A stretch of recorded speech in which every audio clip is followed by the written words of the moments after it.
Em nome do Padre, do Filho e do Espírito Santo. Amém. Vamos tratar hoje de uma dessas questões que aparecem, que surgem do nada, que é a questão da propriedade particular, especialmente nesses tempos de pandemia.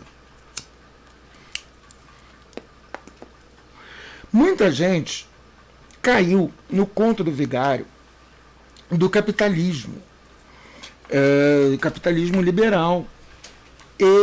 O capitalismo é uma forma do liberalismo, na verdade, como o comunismo é outra. E o capitalismo, ele se caracteriza por, digamos, sacralizar a propriedade particular. Ou seja, passa a ser, para as pessoas, um ídolo, um falso Deus, né, que tem até nome, Mamon. Nosso Senhor disse, ninguém pode servir a Deus e a Mamon ao mesmo tempo.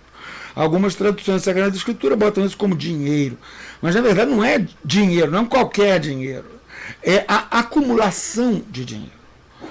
É ver o dinheiro como um fim em si mesmo e a propriedade particular como uma coisa absoluta. Quer dizer, existem direitos absolutos. Bernardo, tira esse bicho aí. Existem direitos absolutos, mas a propriedade particular com certeza não é um deles. Por quê? O que ensina a Igreja, a moral cristã, sobre a propriedade particular? Em primeiro lugar, ela existe. A propriedade particular. Quer dizer, só isso já vai contra a ideia comunista de que todos os problemas do mundo seriam sanados na hora em que acabasse a propriedade particular dos meios de produção. Ou seja, ninguém mais pudesse plantar milho no quintal de casa, fazer pamonhas e vender. Não poderia ser dono da plantação de milho, nem da panela para fazer pamonha, nem do dinheiro recebido pela sua venda. Este é o delírio comunista. Contra ele, muito antes, aliás, dele aparecer, por incrível que pareça, nosso querido e amado São Tomás de Aquino já havia explicado que a razão de ser da propriedade particular é que a pessoa que está cuidando da própria propriedade vai cuidá-la muito melhor do que alguém que esteja cuidando de algo que seja de todos. Porque o que é de todos, convenhamos, acaba não sendo de ninguém. Já a propriedade particular, ela é particular. Quer dizer, a gente cuida dela. Eu estou aqui gravando esse vídeo. Uma câmera, um microfone que me foram dados de presente. Então, são meus. Então, eu vou cuidar deles. Agora, quanta gente já não viu um microfone, por exemplo, uma câmera que pertence à paróquia, pertence ao Estado, pertence ao que quer que seja, as pessoas tratarem mal, tratarem como se fosse lixo, jogar na caixa depois de usar. Isso é normal, é da natureza humana decaída, marcada pelo pecado de Adão. Nós precisamos, portanto, que haja propriedade particular e que grande parte da propriedade seja particular. Para quê? Para ela poder ser de todos. Parece um paradoxo daqueles chestertonianos, mas não é. O que acontece é o seguinte: a propriedade que é cuidada pelo seu dono é mais bem cuidada. Mas cuidar da propriedade não significa apenas acumular propriedade.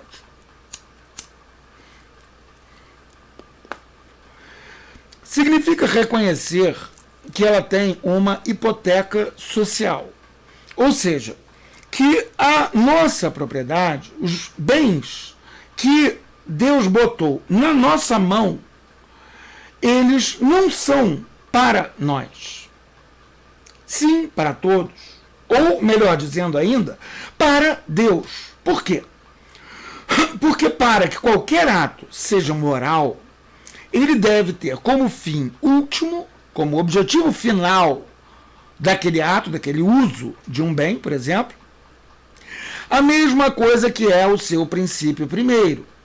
Ora, qual é o princípio primeiro de toda propriedade? Quem criou os céus e a terra?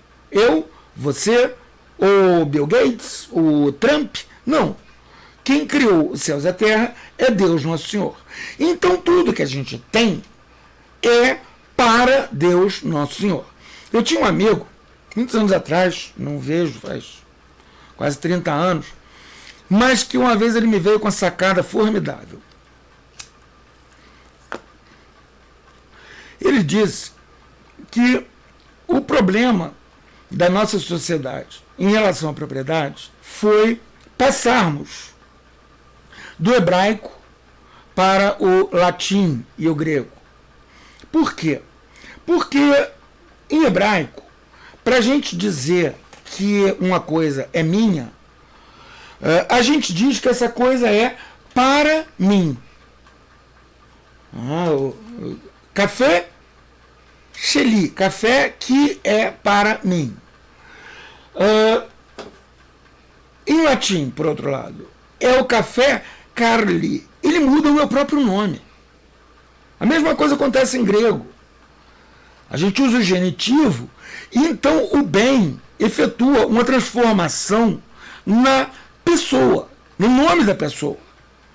Ao invés da coisa ser vista como algo de Deus para a administração por mim, ela passa a ser vista como uma coisa que sai de mim, como uma coisa que faz parte de mim, como uma coisa que me transforma, uma coisa que é quase o meu ser.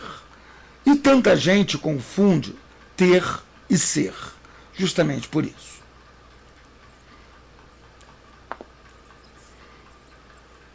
Ora, não é isso o que ensina a igreja. O que ela ensina é que cada um de nós é administrador daquela propriedade.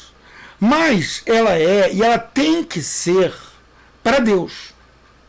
Agora, como que a propriedade vai ser para Deus? Vamos pegar o dinheiro, vamos queimar todo o dinheiro para que a fumaça suba aos céus. Não, não é isso. O que a gente vai fazer é aquilo que Nosso Senhor disse. Eu tinha água, eu tinha sede e me destes de beber. Eu tinha fome e me destes de comer. Eu estava nu e me vestistes. Ou seja, a gente vai reconhecer no pobre Nosso Senhor Jesus Cristo. E a gente vai colocar aquela nossa propriedade ao serviço dele. Reparem que o pobre não é apenas o pobre material. Por exemplo, eu falei aqui, essa câmera, esse microfone, foram presentes que me foram dados, são meus. O que isso significa? Isso significa que eu tenho o dever de usá-los para fazer coisas como, por exemplo, esse vídeo. Porque eu tenho muito mais propriedade, por assim dizer, mental, intelectual, muito mais coisas eu aprendi do que dinheiro eu ganhei. Então o que eu tenho para distribuir? Coisas que eu aprendi. Ah, mas eu também tenho coisas que eu ganhei, tenho objetos, eu moro na roça, então quando tem estação de alguma fruta que eu tenho aqui, eu pego dezenas de quilos de frutas e levo para o Educandário Santa Cecília e dá para as crianças. Por quê? Porque é delas, gente. É delas. Os bens foram criados por Deus para todos. Os bens, segundo a doutrina moral católica, são algo de destinação universal, como a água, como o sol, como o ar. Assim como eu não posso tirar o ar de alguém, eu não posso deixar de dar a alguém o que eu tenho em excesso. Se me nascem no quintal 80 quilos de manga, tudo de uma vez só, eu vou comer 80 quilos de manga? Claro que não. Um cacho de bananas, eu costumo dizer que Deus criou a banana em cachos daquele tamanho, madurando tudo de uma vez só, para a gente entender que a gente tem que distribuir. Ninguém consegue comer um cacho de banana inteiro sozinho. Mas é isso que as pessoas fazem com o dinheiro. Porque o dinheiro é um jeito de você pegar suas bananas e transformá-las numa coisa que você possa entesourar, botar debaixo do colchão. Ora, isso não está certo. Porque aquilo foi feito para todos. O que quer dizer também que, por exemplo, a pessoa que tem dinheiro, fruto do trabalho dela, de uma herança, o que for, e ela compra ações de uma empresazinha para ajudar essa empresazinha a crescer. Ela está cumprindo com o mandato dela de destinação universal dos bens. Por quê? Porque ela tem o direito de fazer essa administração, desde que ela o faça de maneira correta. Desde que ela tenha em mente que, além do necessário para sobreviver, o resto não é dela, não lhe pertence. Então, é necessário sim que haja propriedade particular.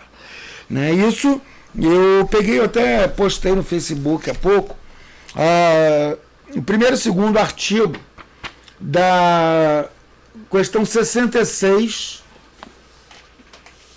da segunda parte da Suma Teológica. A Suma Teológica tem a primeira parte da segunda parte da segunda parte, terceira parte. Podia ser 4, mas não. Então, segunda parte da segunda parte, questão 66, se é lícito a alguém possuir alguma coisa como própria.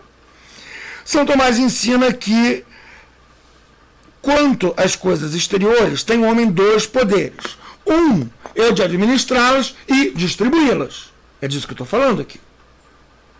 Administrá-las e distribuí-las. Mais ainda, administrá-las para distribuí-las. Vou mais longe ainda. Por que para distribuí-las? Porque se aquilo for bem administrado, vai dar lucro. Dando lucro, o lucro deve ser distribuído. E quanto a esse fim de administrar e distribuir as coisas, é lícito para um homem possuir coisas como próprias, quer dizer, haver propriedade particular. Isso é também, ensina São Tomás, necessário à vida humana, por 3 razões. A primeira é que cada um é mais solícito em administrar o que a si só lhe pertence do que o comum a todos ou a muitos. Né? É o que acontece, é o que eu falei, né? Na administração das coisas que pertencem a muitos. É por isso que o socialismo não funciona. Porque o socialismo quer que não haja propriedade particular. O socialismo quer que haja uma administração bem feita de coisas que são de todos, por todos. Não vai funcionar. Simples assim. Não está na natureza humana. A segunda, as coisas humanas são melhores tratadas se cada um emprega os seus cuidados em administrar uma coisa determinada. Pois, se ao contrário, cada um administrasse indeterminadamente qualquer coisa, haveria confusão.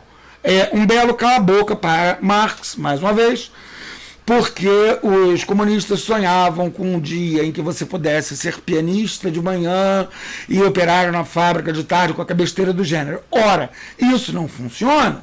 Você quer ser pianista? Senta no piano 8 horas por dia.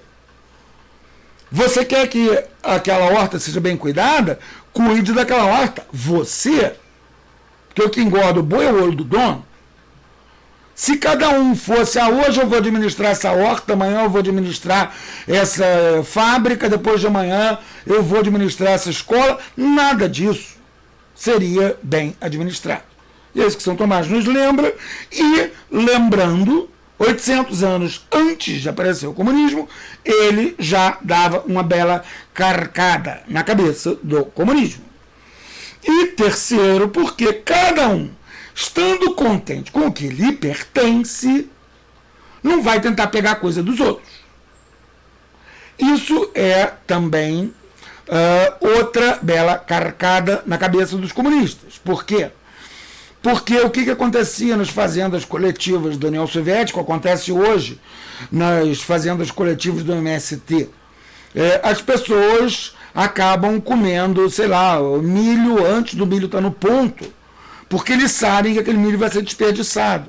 Então eles vão lá de noite e catam aquilo, porque eles sabem que aquilo não vai ser bem administrado. E elas sabem que a família delas vai morrer de fome. Por quê? Porque não tem o que é meu, o que é teu, etc e tal, etc e tal. Quando tem de uma maneira ordenada, o que a gente tem? O rico vai ajudar o pobre vai ajudar o mais pobre ainda.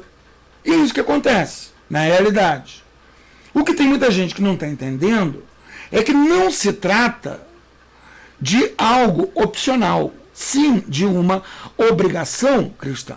Porque os bens são feitos para todos. Os bens são de destinação universal. A própria propriedade dos bens exteriores não é, como querem os capitalistas, de direito natural. Os capitalistas mais fanáticos, anarcocapitalistas, libertários, como vocês quiserem chamar, eles dizem que tudo provém da propriedade particular. O direito à vida seria o direito à propriedade do próprio corpo, por exemplo. É um absurdo isso. Por quê? Porque a propriedade não é nossa. A propriedade é de Deus. E de Deus no próximo, no menor, no mais fraco, no mais pobre. Assim, a propriedade de direitos de bens exteriores não é contra o direito natural, mas é um acréscimo feito ao direito natural por expediente da razão humana. Exatamente como, por exemplo, a sinalização de trânsito. Se não há ruas com mão e contramão, etc., uma megalópole virou a zorra. Então precisa que sejam feitas essas coisas. Agora, isso é direito natural? Assim, está inscrito em nossos corações? Não, não é direito natural. Isso é algo acrescentado por expediente da razão humana. E o São Tomás lembra que Santo Ambrósio diz que tudo o que nós temos que excede as nossas necessidades, nós obtivemos por violência. O que quer dizer isso? Isso quer dizer que se a gente está guardando dinheiro debaixo do colchão, a gente está roubando do próximo. Se a gente está usando esse dinheiro para ajudar no crescimento de firmas e investimentos, etc., não. Agora, se a gente está entesourando, a gente está roubando do próximo. Aquilo não é nosso. Aquilo é para todos. Então, o homem, ele vai ter, sim, sempre, bens externos. Por quê? Porque faz sentido. Sem ter propriedade particular, toda a propriedade seria mal gerida. Mas o homem tem que ter em mente que a propriedade particular é dele para não só administrar, como também distribuir todo o excesso. O homem deve procurar, assim, não ficar rico. Vocês se lembram da história do jovem rico nos evangelhos?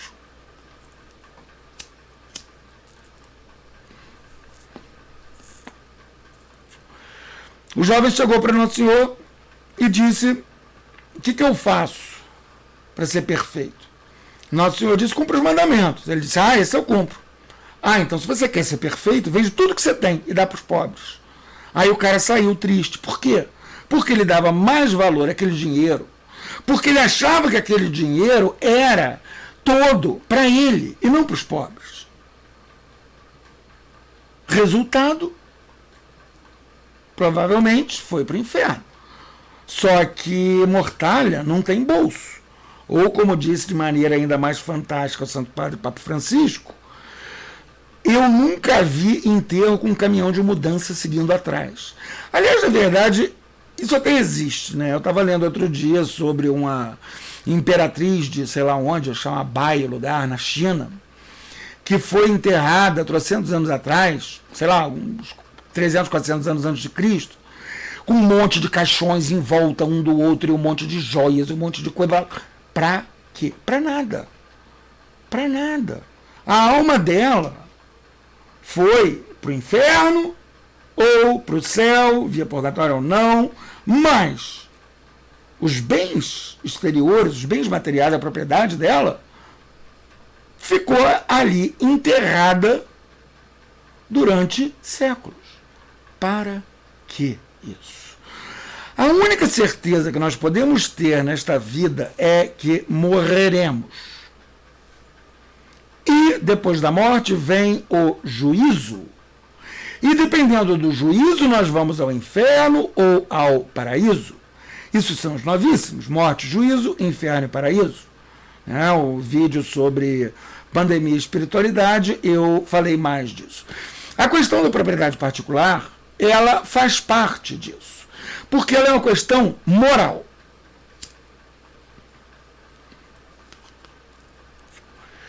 Eu li um texto medonho, tão medonho, exatamente tão medonho, só que do lado oposto do mesmo erro materialista, que um texto de teologia da libertação, uma besteira dessas, tem que acabar todas as cercas de arame farpado, como Dom Pedro Casaldáliga soltava de vez em quando.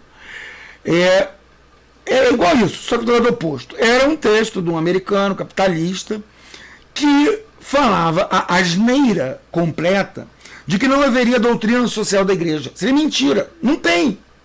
Por quê? Segundo a anta em questão. Porque a igreja só tem a ensinar sobre fé e moral, não sobre economia e política, dizia a anta. Ora, respondo eu, moral não é algo que a gente possa escolher. Hoje eu vou ser amoral, amanhã eu vou ser imoral. E não há nada, absolutamente nada na criação que esteja fora do âmbito da moral, de uma maneira ou de outra. Por quê?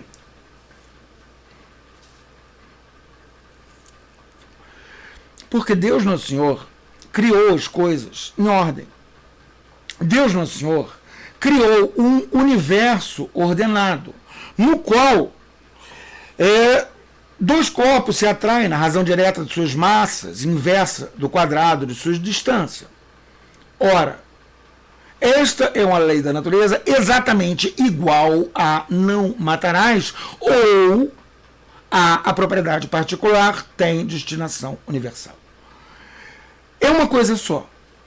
A igreja ensina a moral das relações econômicas porque ela deve acontecer. O que é economia senão a soma de todos os negócios, de todas as trocas feitas por todos?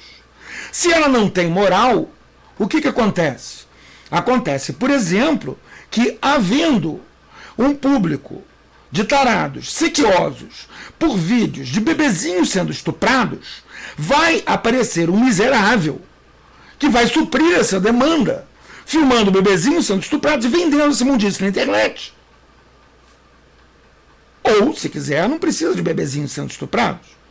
Você pode pegar simplesmente a média dos rapazes de hoje completamente viciados em pornografia, vendo absurdos, vendo literalmente obscenidades, homens ejaculando na cara de prostitutas e elas fingindo que adoram isso.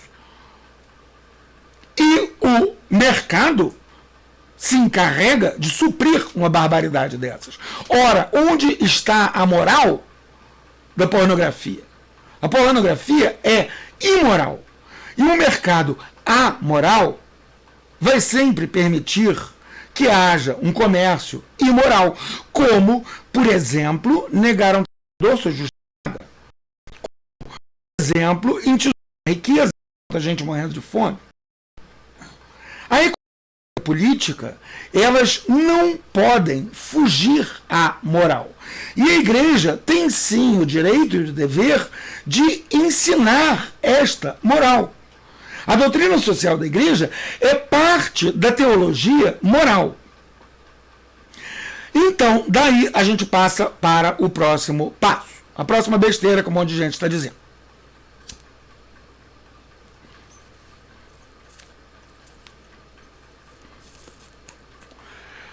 Quem caiu no papo furado do capitalismo está endeusando a propriedade particular dos milionários. Por que eu digo isso? Simples. Nós vimos aqui o que Santo Ambrósio falou. O excesso guardado é furto.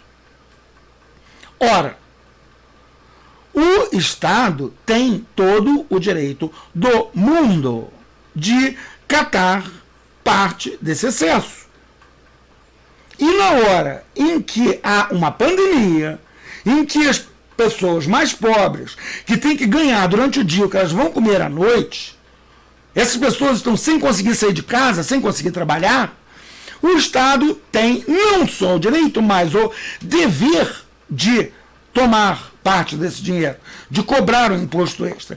Assim como o Estado não tem o direito de cobrar impostos sobre comida, ou sobre remédios, ou sobre água, e o faz, o Estado tem sim o direito de pegar esse excesso dos mais ricos numa situação de emergência. Porque nós estamos agora vivendo uma situação de emergência. E nós estamos falando de algo que, moralmente falando, é fruto de furto. Ora, um policial que chega numa biqueira de crack e encontra aquele monte de telefone celular, aquele monte de bolsa, aquele monte de carteira com documento, aquele monte de bicicleta que foram trocados por pedras de crack, ele não vai apreender aquela jossa toda e procurar levá-la aos seus donos legítimos? Vai. Eu mesmo já fiz isso muitas vezes. Agora, qual a diferença? Nenhuma.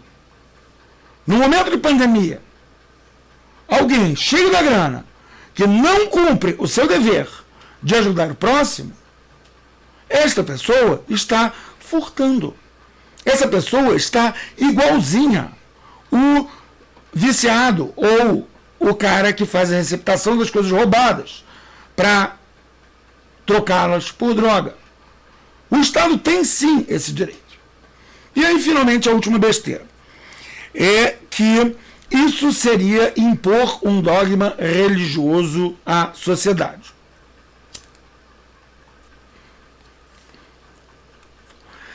Primeiro, não é religioso, é moral. Segundo, moral está certa ou errada. A ideia de que existem várias morais diferentes e que cada um segue a sua moral é mentira. Porque a ordem de todas as coisas é uma só. Então o índio que mata uma criança porque ela tem um irmão gêmeo e ele acha que isso dá azar porque vai diminuir, dividir a alma, a besteira do gênero, é um homicida? Sim. E o Estado tem sim o direito de impedir que ele faça. Por quê? Porque, graças a Deus, o nosso Estado, por conta de suas razões, de sua base cristã, ainda lembra que o homicídio é pecado, que o homicídio é errado, que o homicídio é um crime. Na Roma pagã, o pai de família tinha direito de vida ou morte sobre todos os membros de sua casa. Ele podia matar o filho dele, de 50 anos, que era senador de Roma. Ele podia matar os netos, ele podia matar os empregados, ele podia matar os escravos. Quem que ensinou ao mundo que o homicídio é errado? A igreja, a fé cristã, a moral cristã. E a igreja e cada católico tem o dever, enquanto católico, de fazer valer a moral cristã. Não se trata de impor dogmas de uma religião entre muitas religiões. Existe uma só religião, que é a religião católica. E existem infinitas falsas religiões, assim como existem milhões de falsos sistemas morais. Ora, eles são falsos. Ponto. Se você não é católico e quer espernear, dizendo, mas eu não acredito nisso, eu acho que pode matar nenenzinho sim. Azar o teu, você está errado, você vai para o inferno. Completamente errado. A igreja, quando ensina ela ensina o que é certo. O papel da igreja é estar certa quando nós estamos errados. E a igreja está certa como ela sempre está certa, em termos de fé ou de moral, e aqui nós estamos falando de moral, ao dizer que tanto a propriedade administrada em comum é uma má ideia, quanto a propriedade administrada por um particular só é moralmente tida quando é distribuída. Ou seja, entesourar, não. Nós temos que entesourar nossos tesouros aonde a traça não rói, no céu, não aqui. Aqui, se você tem dinheiro, você tem a obrigação de distribuir. E se você tem dinheiro e você não cumpre a sua obrigação, você está cometendo um crime de furto. E o Estado tem o direito de tomar esse dinheiro. Aliás, diga-se de passagem, isso se chama imposto. A nossa sociedade cobra um monte de impostos iníquos, um monte de impostos moralmente errados. Imposto sobre feijão com arroz, vale-me Deus, é uma barbaridade. Imposto sobre remédios, imposto sobre água. Daqui a pouco vão cobrar um imposto sobre o ar ou sobre o sol. Aliás, parece que em Portugal ou na Espanha, não me lembro, já estão cobrando imposto sobre o sol. Isto é uma barbaridade. Mas um imposto sobre o excesso de riqueza de quem está entesourando e tem meios para viver ele e as suas próximas 50 gerações de tanto dinheiro que está lá acumulado, enquanto tem gente morrendo de fome porque a pandemia não os deixa trabalhar, isso, senhores, é furto. Isso, senhores, é um pecado grave. E, para isso, o Estado tem, sim, o direito de tomar parte desse dinheiro e distribuir. Não se trata de distribuição de renda. Não se trata de ficar cobrando um monte de impostos dos ricos para dar bolsas e mais bolsas para os pobres, ainda que, por vezes, isso possa ser necessário. Trata-se, sim, de uma situação de emergência. Uma situação em que há, sim, gente morrendo de fome, porque se sair para a rua, o vírus pega, se ficar em casa, morre de fome. E, neste momento, é um dever de cada cristão ajudar quem tem menos do que ele. E, neste momento, passa a ser um dever da sociedade, portanto, um dever subsidiário do Estado, mandar a polícia fazer com esse dinheiro o mesmo que a polícia faz quando chega numa biqueira de crack e encontra aquele monte de celular, aquele monte de bolsa, aquele monte de bicicleta.